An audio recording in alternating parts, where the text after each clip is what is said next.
আমাদের লাঠি চার্জ করে আঘাত করিয়েন না, গুলি করবেন। আমাদের কোনো আফসোস নাই, আমাদের লাঠি চার্জ করবেন না। আপনারা গুলি করবেন, আমরা ময়না যাবো, আপনাদেরও ভালো আমাদেরও ভালো। যে আজকের ওই রাজ্যের অক্সফোর্ড ঢাকা বিশ্ববিদ্যালয় কারবালায় পরিণত হয়েছে, আজকে চট্টগ্রাম বিশ্ববিদ্যালয় কারবালায় পরিণত হয়েছে, আজকের বরিশাল বিশ্ববিদ্যালয় কারবালায় পরিণত হয়েছে, আজকের খুলনা বিশ্ববিদ্যালয় কারবালায় পরিণত হয়েছে। কেন? আপনার সন্তান আপনি নির্বিঘ্নে পড়াশোনা করার জন্য বিশ্ববিদ্যালয় পাঠিয়েছেন, ওই জায়গা থেকে আপনার সন্তান লাশ হয়ে বাড়ি আসুক, এটা কি আমরা চাই? কি জোরে কথা বলেন, চান?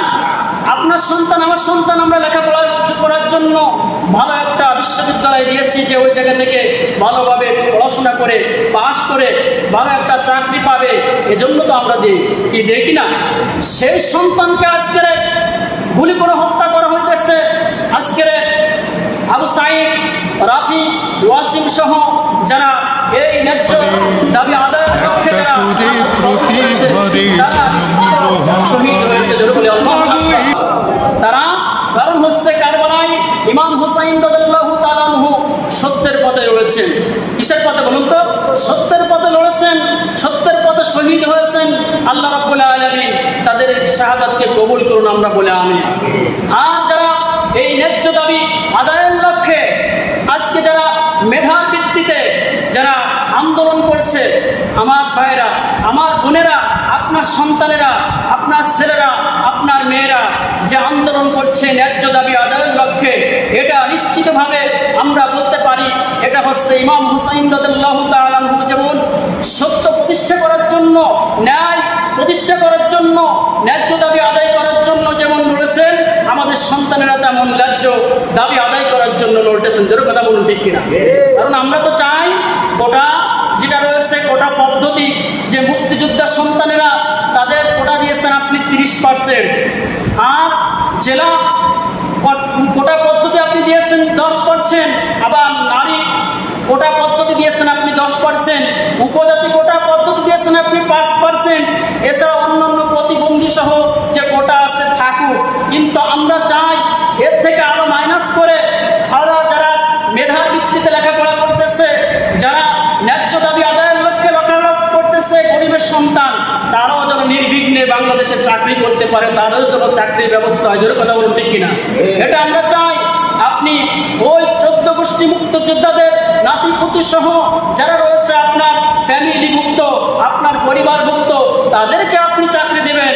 আর যারা মেধা তালিকায় প্রথম স্থান অর্জন করতেছে, যারা রাজ্যের অক্সফোর্ড ঢাকা বিশ্ববিদ্যালয়ে প্রথম স্থান অর্জন করতেছে, যারা চট্টগ্রাম বিশ্ববিদ্যালয়ে প্রথম স্থান অর্জন করতেছে, সে হচ্ছে গরিব। সে কি বলুন তো? গরিব। তাকে আপনি চাকরি দিচ্ছেন না, তাকে চাকরির হাত থেকে আপনি বঞ্চিত করছেন।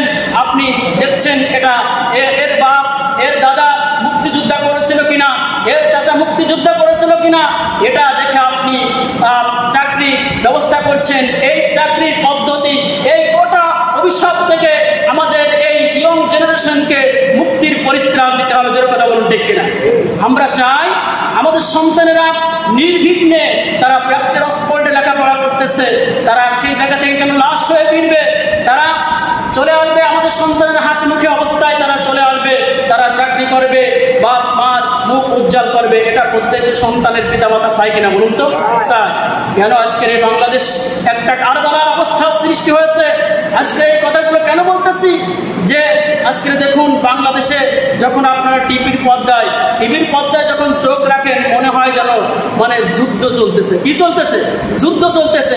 আরে আপনার সন্তানেরা তারা লেখাপড়া করার জন্য নির্বিঘ্নে তারা মানে ভালো একটা চাকরি করার জন্য কোনো কোটা ছাড়া মেধার তালিকায় চাকরি করার জন্য যে আন্দোলন করতেছে, এই আন্দোলন কি ন্যায্য আন্দোলন?